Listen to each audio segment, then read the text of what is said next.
puis voilà, on intègre aussi une entreprise, on intègre une équipe, une discipline, un règlement intérieur. On se plie aussi donc à la culture de l'entreprise. La régularité, ça fait partie, c'est un petit peu, je me mets sur je me cale sur les horaires.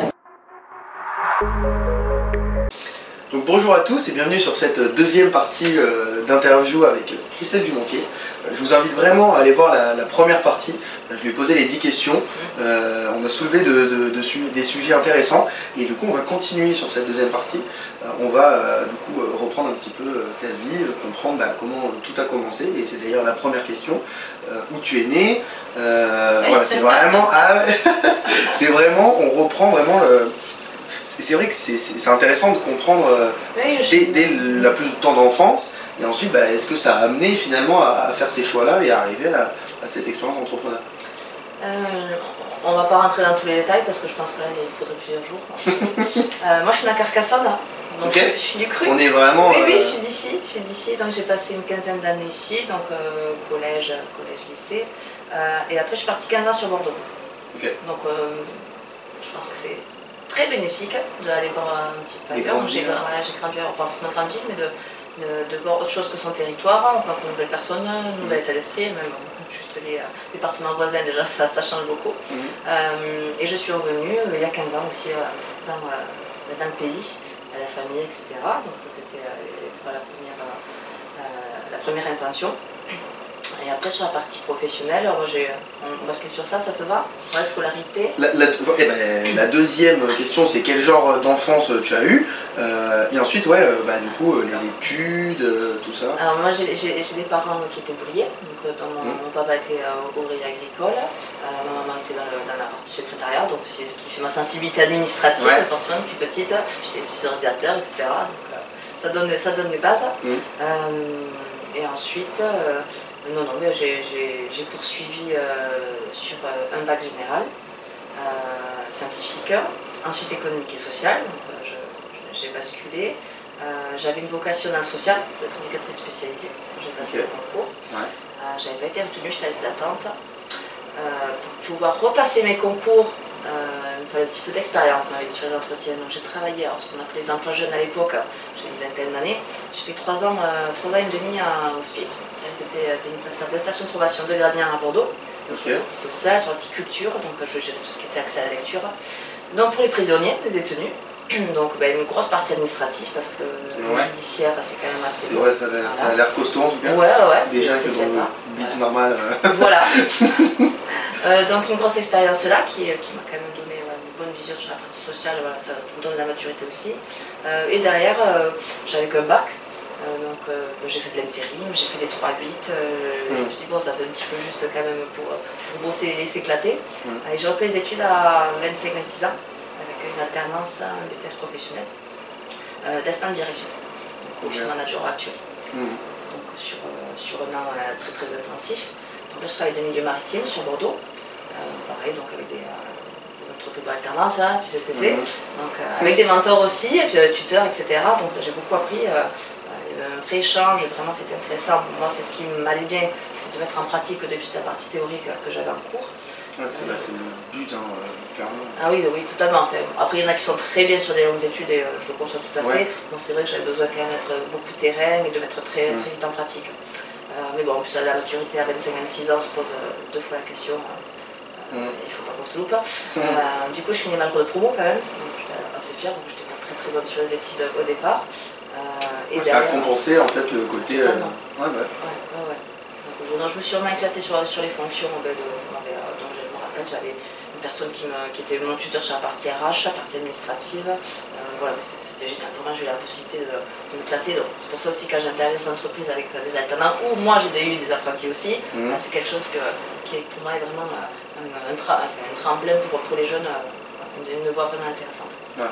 Donc j'ai eu derrière de suite l'opportunité pour être dans un commerce de location de véhicules utilitaires pour déménagement et de tenir une boutique, un petit commerce. C'était un démarrage d'un concept, déménagerseul.com sur Bordeaux, on était la 3e agence pilote, donc tout à faire. La partie marketing, du flyer, aller déposer des camions d'un centre-ville, faire la location, faire le tour des véhicules, faire l'approvisionnement, faire la gestion des stocks, faire tout ça. Le couteau suisse. Ouais, donc petite boîte, le gérant, c'était M. Muraté, que je salue, que je remercie pour cette expérience, qui est également le gérant des déménageurs bretons de Bordeaux. Actuellement, je pense à tout le cas. Et là, du coup, j'étais très en autonomie. Donc là, on fait des grosses journées, on s'éclate et on apprend énormément. J'ai fait ça 3 ans jusqu'à ce que le concept soit en place, ça marche correctement. Et après, je suis revenue dans la région. Donc là, pour des raisons familiales, parce que je retourne en Chine. Et je suis revenue et j'ai basculé, Pôle emploi à l'époque. Et j'ai été à l'AFPA, centre de formation, et formatrice pour les secrétaires. Secrétaire comptable de l'AFPA de Carcassonne. J'ai démarré comme ça. J'ai fait un contrat d'1 an et demi qui m'a beaucoup plu, d'être au contact avec les stagiaires, donc toujours pareil un petit peu dans cette idée de transmission, d'apprentissage, etc. Ça c'est quelque chose qui m'a beaucoup plu. Et ensuite, vie de maman, 2 enfants, 5 ans à la maison, on s'investit sur d'autres choses, on apprend d'autres choses.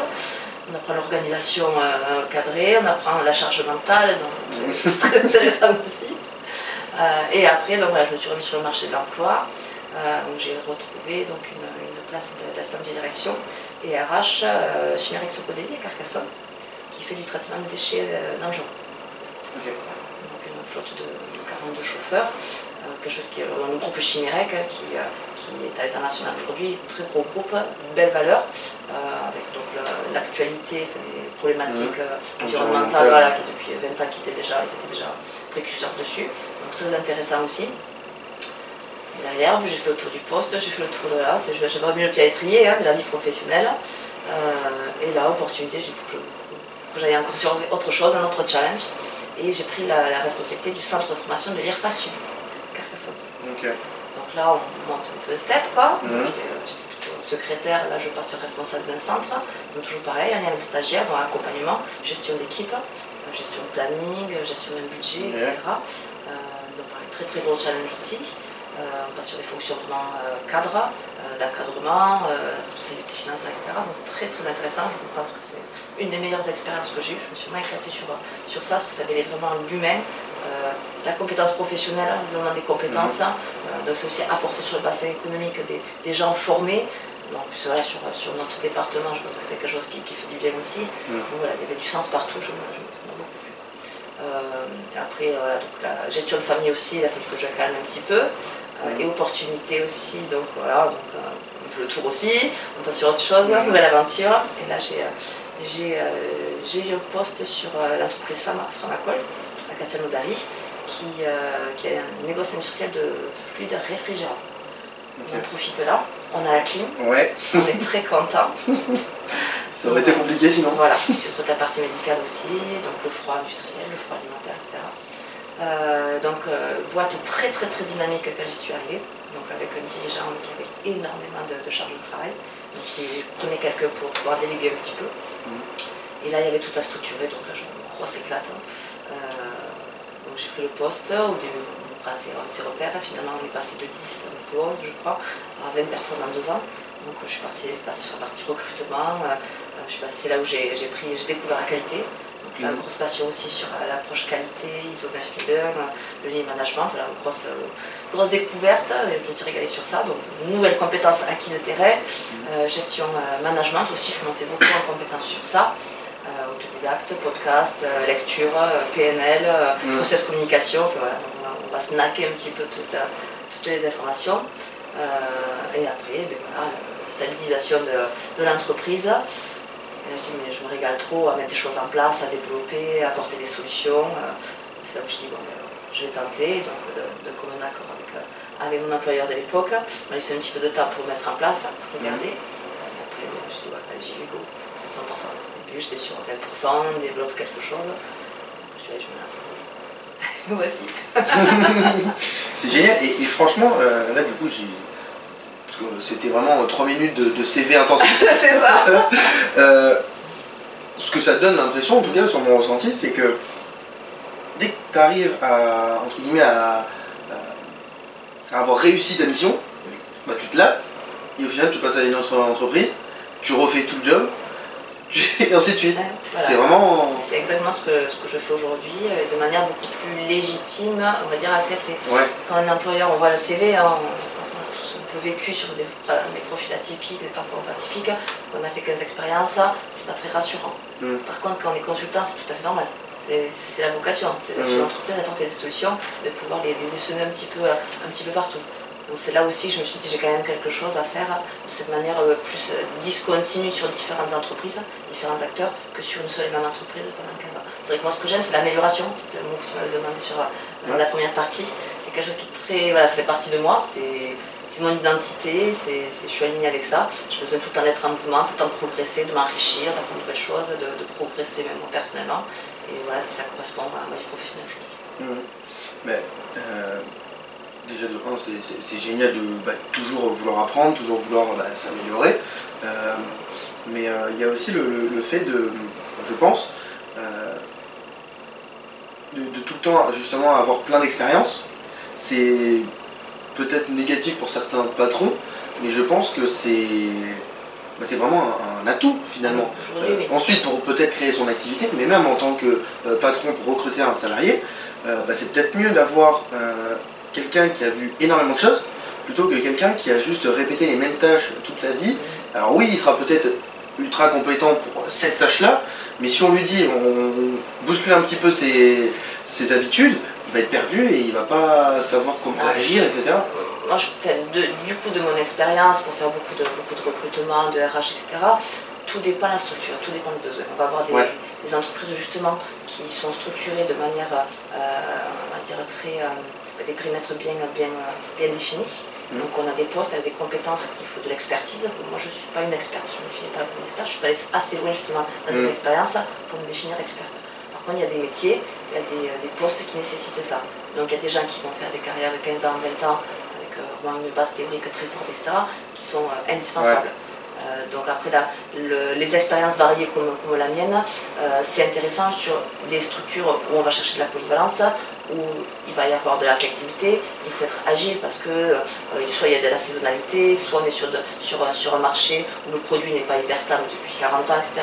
Donc c'est vraiment en fonction des entreprises, des secteurs d'activité, des besoins, des identités, du type de gouvernance aussi. Parce qu'il y a des dirigeants qui justement aiment cette stabilité et ont cette vision de l'entreprise avec des postes bien définis, donc il faut des gens experts, pointus, etc. Et d'autres qui aiment justement ce côté transverse, polyvalent, où les gens peuvent un petit peu naviguer d'une à l'autre, être force de proposition, etc. Donc il faut vraiment tout le monde à sa place.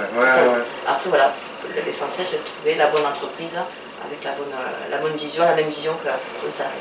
Mais finalement on peut même faire le parallèle avec les personnes qui sont, d'ailleurs ça rejoint les personnes qui sont faites pour de longues études, parce que justement ils veulent arriver sur ce type de profil-là, et les autres personnes qui ont besoin de toucher le concret et d'y aller, et d'avoir plein d'expériences, etc. Et ensuite peut-être découler sur de l'entrepreneuriat ou pas. Non mais c'est totalement ça, il faut de tout. Tout le monde a sa place. Et est-ce que du coup pendant tes études ou quoi, tu as créé, je sais pas, des petites sources de revenus à côté Non, moi j'étais pas. Non, c'est peut-être quelque chose qui m'a fait défaut, j'étais peut-être pas encore assez confiante, j'avais pas assez de confiance en moi pour développer des choses comme ça, j'ai pas fait des projets. Non, moi j'ai pas eu de projet associatif ou quoi que ce soit à côté. Après j'étais jeune, c'était ma génération, on bossait l'été, on avait besoin d'un milieu agricole. J'ai fait les maïs, j'ai fait la vigne, voilà, des petits boulots comme ça, et après, oui, voilà, de l'intérim quand il y avait besoin, mais j'ai eu l'opportunité aussi d'avoir un entourage qui m'a permis de m'assumer le temps que je fasse mes études. Après l'alternance, c'est tout l'intérêt aussi, c'est qu'on a notre revenu, notre autonomie financière. Enfin même si le salaire un petit peu... oui, faut se former. Tout ne vient pas de suite, voilà. C'est ça. Avec combien d'argent tu as créé du coup ta micro-entreprise? Même si la question est un petit peu... Alors, à la louche sur le budget, il y avait quand même un petit bon, évidemment il faut un petit peu de temps pour démarrer, plus site, support, etc. Je pense que micro-entreprise, donc consultant seul, j'ai pas besoin de beaucoup d'outils, investir, j'ai un petit PC, une location d'un bureau, de choses comme ça. Je pense sur un budget de 5 000 €. Vraiment pour le démarrage, pour être vraiment au complet, pour recommencer à faire du réseau, se faire connaître sur une activité, pour se permettre de faire des déplacements. Parce que c'est beaucoup de déplacements, des contacts pour rien derrière. Donc ça se travaille. Après voilà, il faut faire un petit peu d'argent de côté quand même pour manger tous les mois. Ça c'est super. Et justement, comment tu prospectes uniquement par le réseau, la mise en relation, tout ce fait de, voilà, de relationnel, ou est-ce que, je sais pas, tu fais du phoning, du mailing, enfin il y a plein de Alors, communication assez classique, et plutôt sur ta génération, hein, donc tout ce qui est entre les réseaux, LinkedIn, je trouve que c'est quand même un réseau professionnel où on va aller chercher l'information et en trouver. Ça donne au moins de la visibilité, même si j'ai pas forcément du contact en direct. Mais bon, là, on se fait connaître aussi, avec toujours des robots sur Facebook, etc. Je ne vais pas sur les autres réseaux, j'ai trop il y en a trop pour moi. Derrière beaucoup sur la partie locale, c'est vraiment les réseaux, c'est les clubs d'affaires, c'est rencontrer des gens sur des événements, c'est voilà, se faire connaître. Je ne suis pas quelqu'un qui connaissait beaucoup de gens au départ. C'est vrai qu'à force de tourner un petit peu, bon, j'ai l'expérience dans les entreprises aussi, garder des bonnes relations avec ses anciens collaborateurs, ses anciens employeurs, etc. De temps en temps, passer un coup de fil, si vous avez besoin, vous pouvez passer à moi. Prospection emailing aussi. Mais là, essentiellement aujourd'hui, l'émission que j'ai eue, c'était sur la partie réseau, directement. De l'humain direct. Ouais. Oui, c'est peut-être la première porte en fait. Pour les consultants, je pense, parce qu'on a quand même besoin de comprendre, de sentir la personne. Apporter une solution où justement on arrive dans une entreprise un petit peu seule, hein, je vais parler des outils bien spécifiques, etc. Il faut sentir la personne, il faut être en phase avec le client. À un moment donné, on voit que ça match, qu'on a à peu près la même idée, qu'on comprend la vision du dirigeant. Ou d'autres personnes qui vont nous mettre en relation, dire mais j'ai une personne qui est un peu sur ça, qui a déjà fait des missions un peu comme ça, je pense que tu t'entendras bien avec elle. La communication est super importante, parce qu'on va avancer sur des problématiques et trouver des solutions ensemble. Donc à partir de là, voilà, c'est vrai, je pense que c'est ce qui me correspond le plus, c'est ce rapport direct humain. J'aimerais rebondir aussi sur la partie réseaux sociaux. Tu as dit LinkedIn, Facebook, ça c'est... Ouais. Et pourquoi, par exemple, c'est quoi ton type de contenu sur Facebook? C'est ce que je fais sur LinkedIn, hein, ce qu'on aborde sur la publication, donc je copie-colle. Ça va être, là j'ai fini 2 missions, je vais faire un petit récap de mission, remercier évidemment mes clients, faire un petit peu le débrief sur les différentes compétences que j'ai apportées, le secteur d'activité, de représenter un petit peu, ça donne un petit peu une recommandation, faire un retour d'expérience. Je communique aussi quand je fais du recrutement, donc ça donne aussi une certaine visibilité aussi. Et des fois en cours de mission, je donne un petit peu quelques infos, je présente un petit peu l'entreprise où je suis, parce que forcément je suis dans une entreprise, donc je bosse pour l'entreprise, donc je vais donner la visibilité aussi. Donc c'est toujours un petit clin d'œil, et aux collaborateurs, et aux produits. Dernièrement chez New Ballet, évidemment, superbe entreprise, super produit. Je ne pouvais pas publier dessus et montrer quelque chose en photo, quoi. Non, parce que ce type de secteur d'activité, tu donnes des conseils, tu as différentes, je sais pas moi, peut-être des techniques pour les RH, des techniques pour... Je fais pas du contenu qui propose énormément. Il y a énormément de ressources, des gens qui font ça très très bien. Moi je pense que c'est pas là où je vais exceller. J'ai pas le temps pour ça. Moi j'aime vraiment être dans la partie opérationnelle au cœur des entreprises avec les collaborateurs. Donc je donne de l'information pour garder la visibilité, pour me donner une vitrine, voilà, pour entreprise, mais après je ne suis pas à travailler sur donner du contenu pour aller capter davantage l'attention.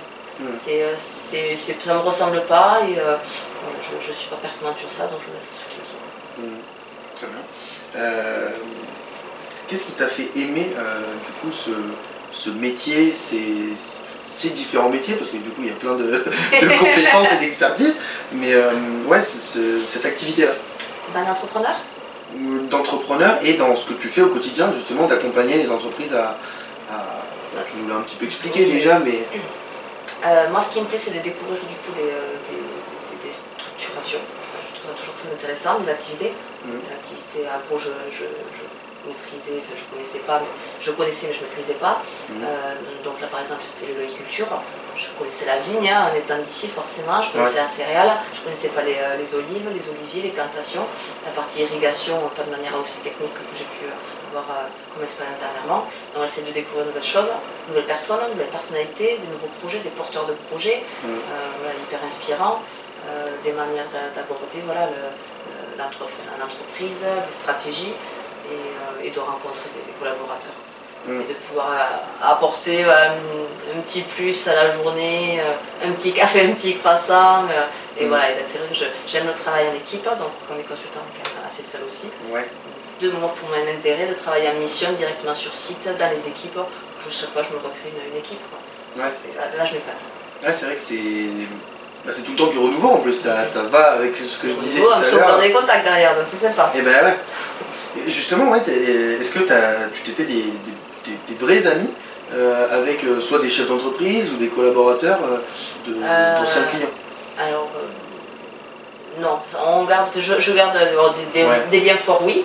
Des liens forts, oui. Après, on garde toujours une relation d'abord professionnelle, ça reste d'abord des clients. Ouais. Je suis un SAV s'il y a besoin, toujours.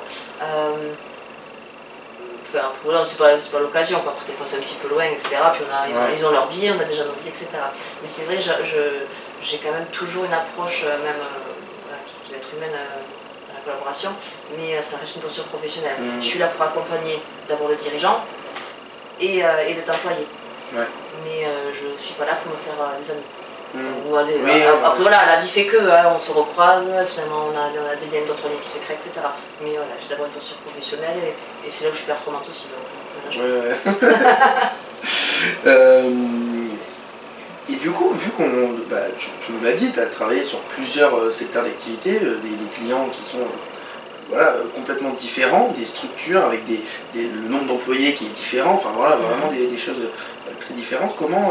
C'est quoi ta cible de clientèle? Alors c'est vrai que je m'éclate et je pense que je suis plus pertinente sur des entreprises à partir de 11 salariés jusqu'à 50. Okay. Ou des pôles ou des services. Ça peut être sur une grosse boîte, mais vraiment d'être sur un audit d'un service, etc. Voilà, jusqu'à 50 salariés. Pour l'instant, c'est l'expérience que j'ai eue, je m'éclate vraiment sur ça. Je me sens vraiment compétente et je me sens capable d'apporter, d'avoir une vision dessus. C'est aussi, on est forcément à la demi-journée sur un temps défini. On n'est pas là pour passer 6 mois à tout comprendre. Il faut aller vite pour faire un audit, diagnostic, comprendre comment ça fonctionne. Au-delà, c'est trop de temps, ça serait trop de temps. Donc aujourd'hui, je suis compétente sur une entreprise jusqu'à bien 50 salariés et au-delà, mais en fonction vraiment de l'organisation, pour être très réactive sur apporter une solution, comprendre qu'est-ce qui se passe, quelle solution on peut apporter et de suite être dans la partie opérationnelle. Pas passer en 15 jours à tout comprendre, à tout éplucher, etc. Si c'est trop grand, si c'est trop lourd et si c'est pas mon métier de base et j'ai pas d'expertise très pointue sur ça, il faut que je puisse aller vite. C'est ce que les clients attendent aussi, souvent il y a de l'urgence quand on fait appel. Ouais. Et tout à l'heure tu nous disais que tu as tes missions durent, la plus longue ça a été 4 mois, tu interviens plus généralement une demi-journée par semaine, si je dis pas de bêtises. C'est ce que je propose, mais après c'est minimum un jour. Okay, ouais. Et du coup, combien de missions et de clients, voilà c'est ça, tu peux les cumuler en fonction des missions, on va dire qu'aujourd'hui je peux cumuler jusqu'à 3 clients. Avoir quand même de la disponibilité aussi pour faire du travail, bien off, on est toujours quand même sur cette partie-là. Voilà, 3 clients sur la semaine, c'est pas mal déjà. Ouais. On est bien là. Oui, sur la semaine, c'est pas sur un mois où tu répartis peut-être une semaine un client, une semaine un autre. Non, c'est vraiment sur de la journée dédiée. Ouais. Bon, après il y a 7 jours dans la semaine, donc c'est clair. Oui, ça laisse le temps de bosser en parallèle sur des trucs que tu n'as pas réussi à voir. Ok. Du coup, depuis le début de ton activité, d'ailleurs, ça fait combien de temps maintenant? Alors, immatriculation février 2022. On va dire un vrai démarrage d'activité, puisque comme je disais, la partie entre-temps, j'avais pris un contrat salarié pour me rassurer, parce que j'étais impatiente. J'ai démarré sur le mois de mars-avril 2023. Ok. Et du coup, tu as eu combien de clients, de projets, de missions Je dois être à peu près à 8 clients, 8 missions. Ok. Et des fois, tu as des longues périodes creuses ou globalement, tu arrives toujours à j'arrive à trouver, oui, je trouve toujours des petites missions. C'est vrai qu'il faut toujours un temps de latence. Quand on est en mission, il faut relancer la prospection, refaire du réseau. Quand on est très investi dans les missions, dans plusieurs missions, on perd un petit peu le contact avec les réseaux et la prospection. Donc il y a un temps de latence pour se relancer, refaire du client, refaire des propositions, des devis. Voilà, ça fait partie du jeu. Ouais.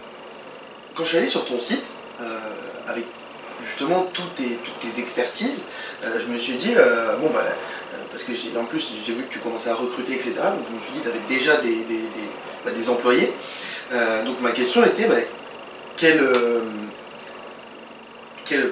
poste, quel premier poste tu avais eu besoin et comment tes critères pour les recruter. Mais du coup, je vais poser ta question au futur. Comment tu vas choisir, entre guillemets, le premier employé qui va vraiment t'apporter, sur quel poste, quelles compétences? Alors, ça sera plutôt au fil des missions, hein, si je vois que vraiment à un moment donné j'ai beaucoup de demandes, on va dire. Par exemple, j'ai des fois des demandes sur la partie plus finance ou comptable. C'est pas quelque chose que je maîtrise. Okay, ouais. C'est pas quelque chose qui m'intéresse, sur laquelle j'ai envie d'aller, de monter en compétence. Donc je réfléchirais peut-être à trouver une personne qui a ces compétences-là pour pouvoir vraiment être en complément sur un diagnostic complet d'une entreprise. Il me manque cette partie-là. Ou la sous-traiter, ou un confrère, ou un consoeur, etc. Pourquoi pas intégrer une personne sur cette compétence-là, par exemple. Ouais. Parce que justement là, quand tu fais un poste pour recruter, c'est quoi? C'est en tant que prestataire à côté? Oui, totalement. Ouais. Toutes les publications que j'ai faites, c'est je recrute pour mes clients. Okay. Ah oui, et sur la mission actuelle? Oui. C'est-à-dire que si la mission entre-temps s'arrête, comment ça se passe? Non, je fais du suivi derrière. Non, ouais. On est toujours en continuité. Okay. Non, et puis si j'ai pas recruté, il me garde. Oui. Si ça n'a pas été finalisé, soit c'est trop long, mais il y a une autre problématique dessus. C'est que là, on prend le relais. Mais bon, l'idée, c'est quand même aussi là, ce recrutement, c'est que derrière, j'ai un peu de temps quand même pour le réaliser. Et ça a été le cas sur la dernière mission. La mission s'est arrêtée, la personne n'a pas encore été intégrée, complètement sélectionnée. J'ai accompagné évidemment le client sur les derniers procès de recrutement. D'ailleurs, je vais aller vite fait aller voir comment ça se passe, dire bonjour un petit peu à tout le monde. Okay. Ouais, toujours ce relationnel qui est vraiment très présent. Et... Oui, c'est un plaisir. Travailler les gens, d'être dans l'accompagnement, on a un support, une vocation. Puis ça permet aussi peut-être justement d'apporter d'autres clients par rapport à ça, par rapport à cette motivation, cette envie. Franchement, c'est hyper bien parce qu'il y en a, voilà, comme au début, qui sont très business. Et au final, les gens, entre deux prestataires qui peut-être ont les mêmes compétences, moi, on peut faire le parallèle avec un alternant, quelqu'un par exemple qui va être plus avenant, plus vendeur, commercial, qui sait parler. Ouais, voilà, c'est ça. C'est quoi ta journée type de travail? Est-ce que déjà il y a une journée type? je crois que je vais enlever cette question. Oui. Parce que franchement, tout le monde presque me dit. Je crois que j'ai eu qu'une seule personne qui m'a dit bon je fais ça. Non, c'est pas du tout. En fonction des missions, ça va changer. Ouais, déjà, des déplacements, des rencontres. Il y a toujours une partie administrative où il faut se poser une demi-journée, une journée par semaine pour gérer un back-office son entreprise. Mais non, après sur le reste de la semaine, c'est vraiment au fil des jours, des nouvelles rencontres, des besoins. On va être en déplacement, prospection, ou alors on est chez le client, ou alors on a un événement sur lequel il faut être présent, etc. Donc ça bouge beaucoup, c'est difficile de se cadrer un planning fixe, etc. Même sur le niveau horaire, il y en a qui le font très bien. Mais moi après c'est un choix et c'est une volonté, je peux être très flexible sur ça. Et pareil, sur les journées ou demi-journées que tu prends avec tes clients, tu te fixes des journées ou non? Ça peut... Si, non, après je donne quand même une récurrence sur la semaine, même au niveau des collaborateurs. Si je viens le lundi, mardi, je viens tous les lundis, mardis pendant tant de semaines. Ça leur donne une récurrence. Moi je suis là, si on a besoin de me solliciter, ça que je viens tel jour. Oui, non, c'est pas à la carte quand même aussi bien. Et puis voilà, on intègre aussi une entreprise, on intègre une équipe, une discipline, un règlement intérieur. On se plie aussi donc à la culture de l'entreprise. La régularité, ça fait partie. C'est un petit peu, je me mets sur les horaires, etc. Donc pour vraiment adhérer et intégrer l'équipe. Ouais, ok. Est-ce que tu as accompagné du coup plusieurs entreprises sur la transition digitale ou tu parlais de site internet Oui, à mon niveau, parce que j'ai pas ces compétences-là, il y en a qui font très bien. J'ai des consoeurs qui sont excellents sur ça. Mais oui, accompagner des petites boîtes qui vraiment voulaient franchir le pas ou qui étaient un petit peu à la traîne sur des applications, des choses comme ça. Est-ce que tu aurais des conseils pour si jamais on a des entrepreneurs qui... Ou alors sur un autre... petit conseil, mais même pour moi, c'est de prendre le temps de fouiller un petit peu, parce que sur internet il y a quand même des sites qui sont des applications gratuites ou au moins sur les premières options qu'on n'a pas besoin encore d'avoir tout, qu'on n'a pas trop développé, qui sont très accessibles, très ergonomiques. Ça peut être la partie comptable, facturation, sur la partie publication, on a des outils avec Canva, etc. qui sont très très pratiques, très faciles. Même la prise en main se fait quand même pas mal. Voilà, d'aller puiser quand on a des petits moyens aussi, quand on démarre, il y a beaucoup d'outils accessibles qui permettent de démarrer. Et après qu'on passe au niveau step supérieur, de faire plaisir avec une plus belle application, payer un abonnement, etc. Mais vraiment il y a de la ressource. Je pense qu'il y a ce qu'il faut. Il y a énormément de choses. En vrai, je vais rebondir également. Vous pouvez aller sur mon Instagram. Vous cliquez sur le premier lien, de toute façon il n'y en a qu'un, et vous allez arriver sur mon Linktree. Je ne sais pas si tu connais Linktree. C'est en fait une carte de visite un petit peu virtuelle. En fait, tu peux mettre tous tes liens. Le lien de ton site internet, le lien pour prendre rendez-vous avec toi, enfin moi, tous tes liens. Et vous allez sur le lien Notre Mission, sur du coup mon Linktree de Entre Club, et vous descendez tout en bas, il y a nos ressources gratuites. Vous cliquez sur les ressources gratuites pour étudiants entrepreneurs, et j'ai mis en fait 15 outils, 14 je crois, totalement gratuits, que vous pouvez vous servir. Par exemple, je ne sais pas si tu connais Calendly, justement pour prendre rendez-vous, et ben je crois que c'est call.com. Alors il n'y a pas de publicité pour cet outil là, mais du coup c'est une alternative totalement gratuite, et ce qui permet de, en tant que micro-entreprise ou pas, de commencer au début, parce qu'on n'a pas forcément, en plus pour les étudiants comme moi, on n'a pas forcément le budget à mettre dans tel outil, ça revient vite cher. Donc voilà, vous pouvez aller voir cette ressource, ça peut peut-être vous servir.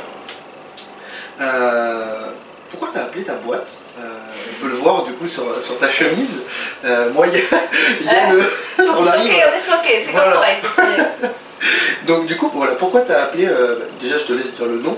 Concept 22. Concept 22, pourquoi du coup Concept 22 Concept, donc c'est la phonétique du mot concept.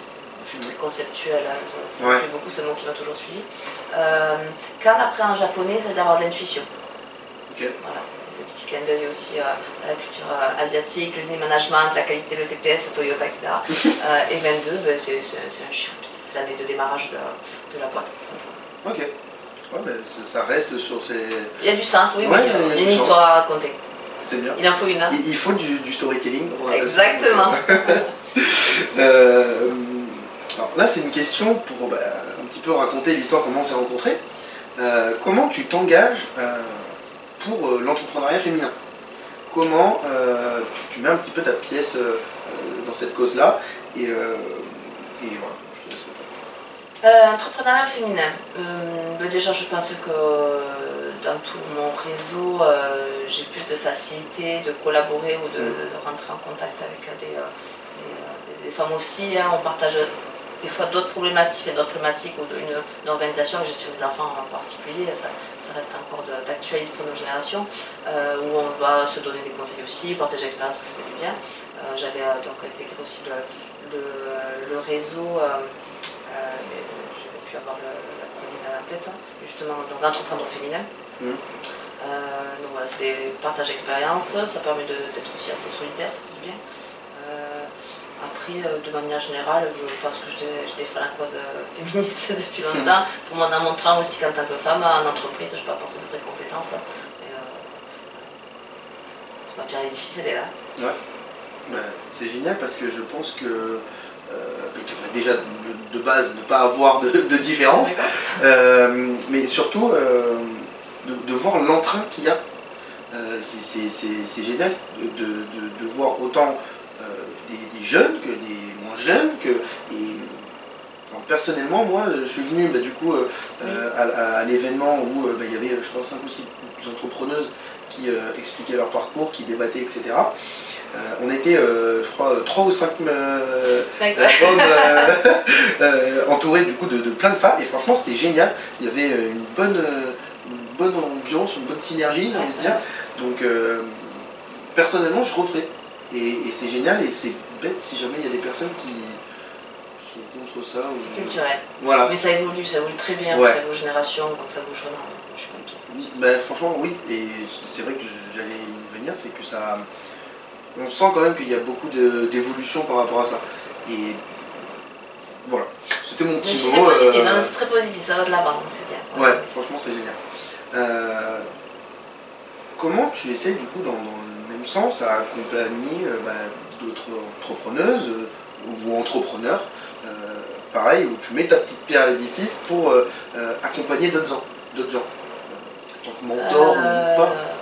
Alors j'ai participé, je sais pas vraiment.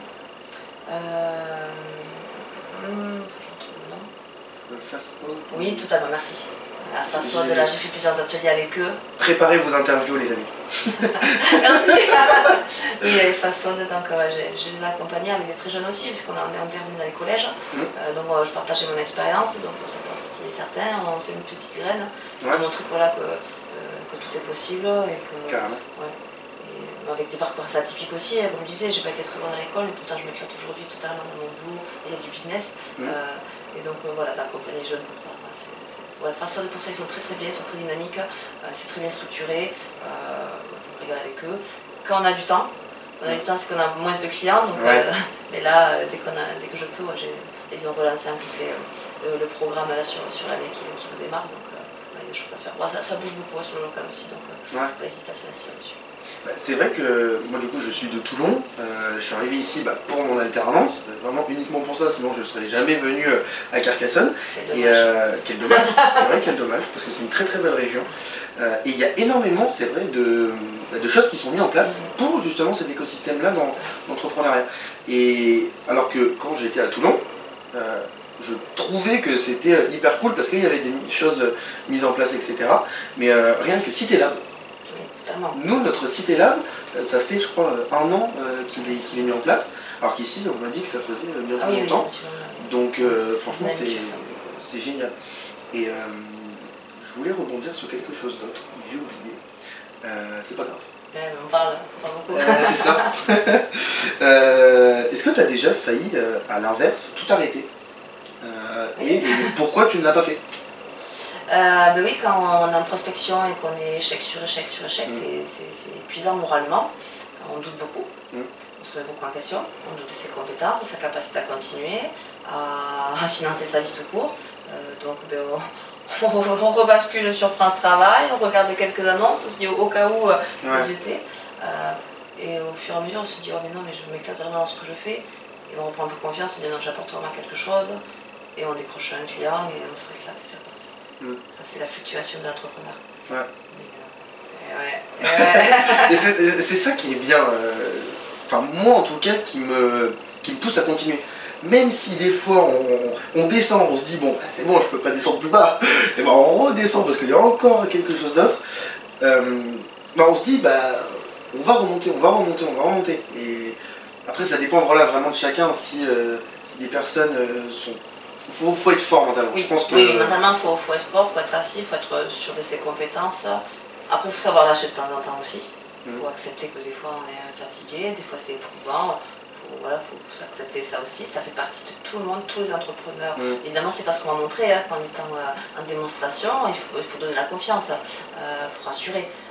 Mais après, chacun a sa vie, que ce soit du perso, du pro. On a tous nos petits moments de down et ça repart. Donc, ça fait partie de la vie. C'est les aléas de la vie. Mais parlons un petit peu confiance justement. Au début, je sais plus si c'était la première partie ou là au début de cette partie-là, tu disais, tu as eu des moments où tu avais moins confiance ou pas trop confiance. Comment on gagne de la confiance? Comment ça se travaille? Alors moi personnellement, moi quand je commence à douter un petit peu, il faut que je sorte. Je sors, je vais rencontrer du monde, je repars en prospection. Et quand je suis en échange, quand j'échange avec les gens et qu'on commence à parler de problématiques, que ce soit des salariés, des entrepreneurs, des dirigeants, tout ce qu'on veut. Tu trouves des solutions et tu te dis oui, ça me stimule. À partir de là, je me dis oui, mais vraiment, ça me fait redémarrer, je retrouve de l'énergie, je me rebooste. C'est vraiment il faut sortir. Il faut aller se confronter. Et on se dit oui, quand même, j'ai quelque chose à apporter en effet. Et j'ai retrouvé ce que je voulais dire tout à l'heure. On parlait du coup d'aider les autres, etc.